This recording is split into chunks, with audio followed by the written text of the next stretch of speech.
लेना न देना मगन रहना, न लेना न देना मगन रहना। अपने आप परोसा है, ईश्वर पर ही भरोसा है। जो भी मिले उसमें खुश रहना, लेना न देना मगन रहना, न लेना न देना मगन रहना।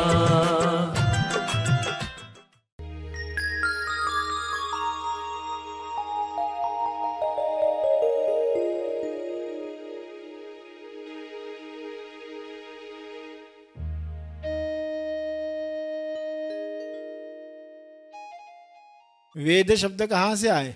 वेद का अर्थ ही क्या है?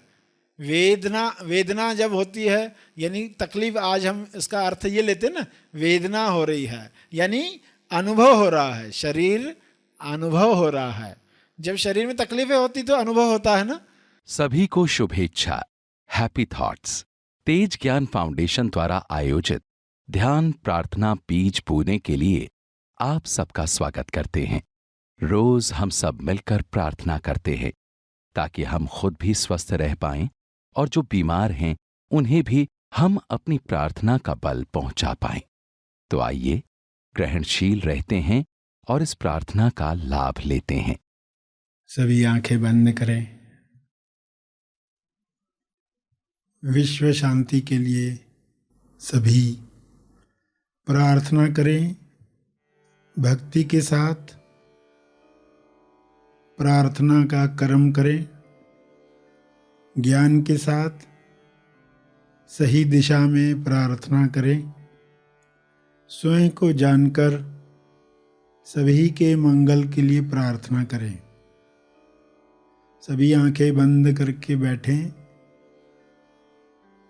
और जिसे भी आप हायर कॉन्शियसनेस जानते हैं, मानते हैं, अल्लाह, ईश्वर, परमात्मा, जिस भी नाम से पहचानते हैं, उसे पूरे भाव से कहेंगे, हे परमात्मा, आपकी कृपा शुभ्र प्रकाश के रूप में विश्व के हर मनुष्य पर, हर जीव पर उतरे। आपका शुभ्र प्रकाश न केवल उपचारक है बल्कि मुक्तिदायी है। यह मुक्तिदायक प्रकाश सब मनुष्यों को अज्ञान से मुक्त करे। यह शुभ्र प्रकाश, उपचारक प्रकाश सभी को स्वस्थ करे। सभी अपनी बीमारियों से मुक्त होकर स्वयं को पहचानने का कर्म करें। सभी आपके अंश हैं। सभी को अपने पास आने के लिए संकेत दो, प्रेरणा दो। सभी आपके अंश बनकर पृथ्वी पर प्रकाश फैलाएं।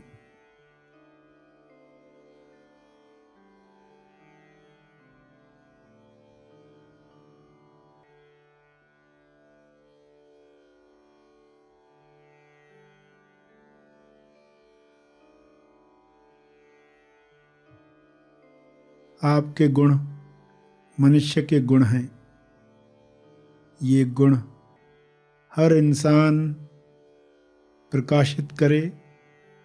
सभी में वे गुण सभी को मदद करें प्रेम, आनंद, मौन का जीवन जीने के लिए।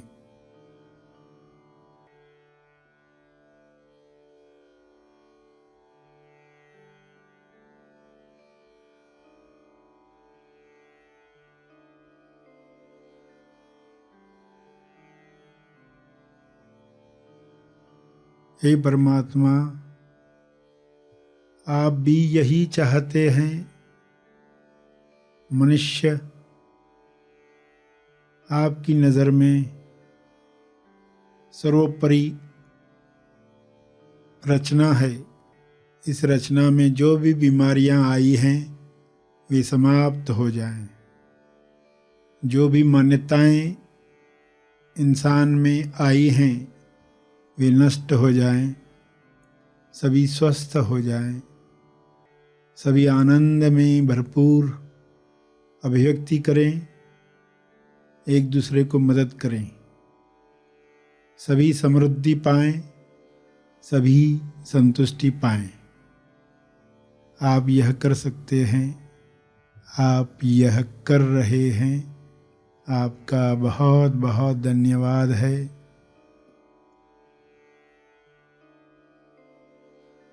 इन्हीं भावों को अपने शब्दों में प्रार्थना रूप में मन ही मन दोहराएं, कहें पूरी श्रद्धा से, विश्वास से।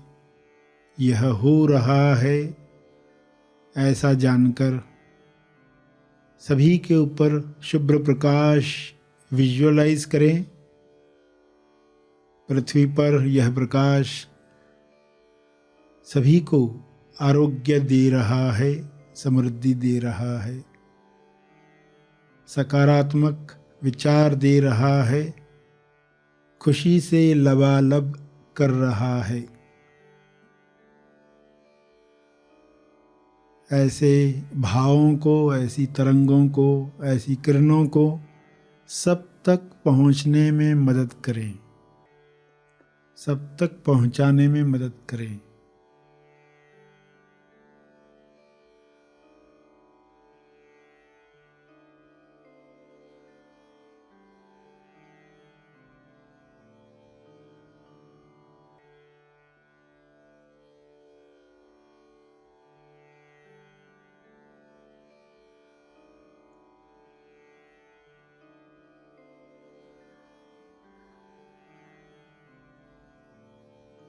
प्रार्थना जारी रहे।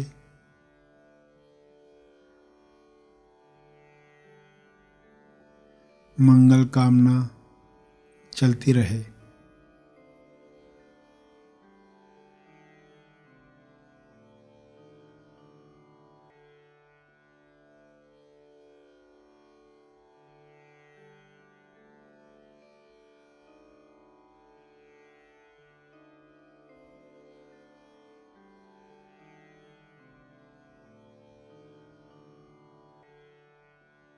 हर शरीर ईश्वर का मकान है। हर शरीर में परम शांति पहले से ही है। बाहरी विचार, बाहरी डर इस शांति को प्रकट होने से रोक रहे हैं। ये पर्दे हट जाएं। शांति का प्रकाश हर देह से बाहर आ रहा है। ऊपर से शुभ्र प्रकाश, भीतर से शांति का प्रकाश, सभी जुड़कर स्वर्ग निर्माण कर रहे हैं। पृथ्वी पर ही, जीवित ही लोग इस स्वर्ग का आनंद ले रहे हैं। ऐसे भाव रखते हुए प्रार्थना करते रहें।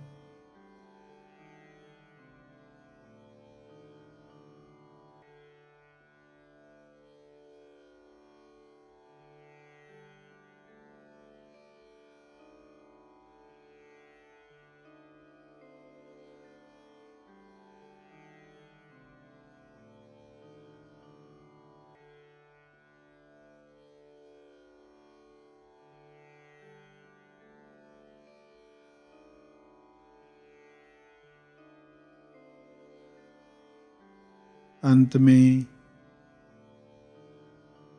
तर्पण करेंगे अपने अर्जित बल का, लोक कल्याण के लिए, हर जीव कल्याण के लिए। मैं अपनी प्रार्थना और ध्यान का बल अर्पित करता हूँ, कृपया स्वीकार करें। इस भाव से तर्पण करें।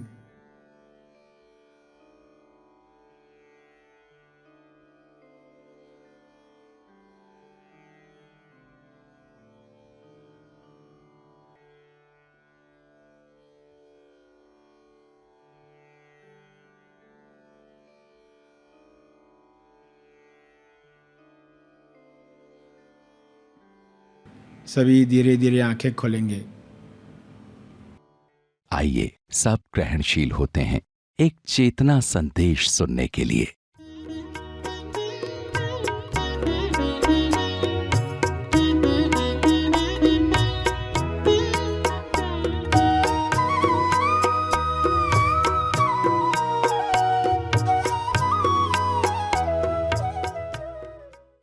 चौथी शक्ति है वेद शक्ति। 4 वरदान वी शब्द पर ही आए। विचार है, वाक्य है, विवेक है और वेद है। वेद शक्ति यानी महसूस करने की शक्ति, अनुभव करने की शक्ति। वेद शब्द कहाँ से आए? वेद का अर्थ ही क्या है? वेदना जब होती है यानी तकलीफ, आज हम इसका अर्थ ये लेते हैं ना, वेदना हो रही है यानी अनुभव हो रहा है, शरीर अनुभव हो रहा है। जब शरीर में तकलीफें होती तो अनुभव होता है ना, वरना हमें पता भी नहीं रहता है, शरीर का एहसास ही नहीं रहता है। तो जब आप अनुभव करते हो तो यानी वेद शक्ति जागृत हो रही है। वेद का अर्थ यही है। अवैध यानी कि जो हमें नहीं करना है अनुभव, जब हम वो करते तो बोलते अवैध है, नाजायज है। जब ऐसे शब्द इस्तेमाल करते अवैध, वैध, अवैध, ऐसे शब्द बने। मगर वेद का अर्थ क्या है? अर्थ अनुभव करना। हमारे अंदर ऐसा क्या है जिसका हमें अनुभव करना है। इस पर ज्यादा शब्दों में बातचीत नहीं की जा सकती। ये तो लक्ष्य है। इन शक्तियों का लक्ष्य क्या है कि हम उस अनुभव पर स्थापित हो जाए, हम अनुभव कर पाए, उस एहसास में रह पाए। ये सभी शक्तियां मदद करें उस अनुभव तक पहुंचने के लिए। हम खंडित हो गए हैं तो अखंड बन जाएं। हमारे विचार अलग है, वाणी अलग है, वाक्य अलग चलते हैं और हमारी क्रियाएं कुछ और हो रही है तो हम अनुभव नहीं कर पाते।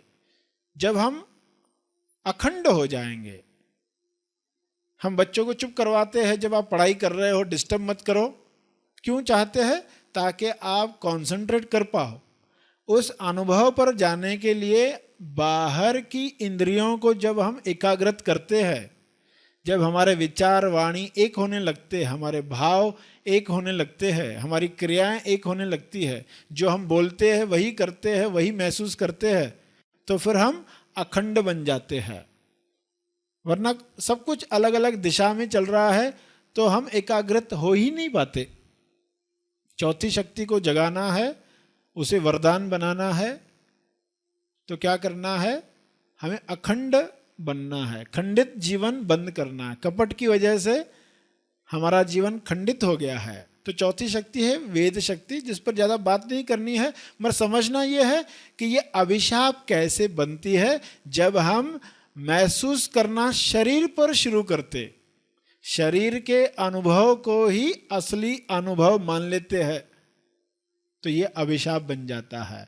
कुछ लोग शरीरों पर ही साधना कर रहे हैं, कैसे चक्रास पर ध्यान करेंगे, इस तरह सांस पर ध्यान करने वाले तो ऐसा सा हल्का महसूस होता है।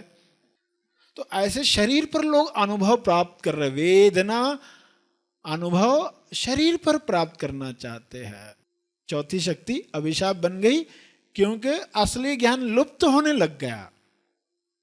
जब असली ज्ञान लुप्त हो जाता है, शरीर के अनुभव को ही लोग ईश्वरीय अनुभव समझ लेते, विवेक में जंग लग गई तो अभिशाप बन गया।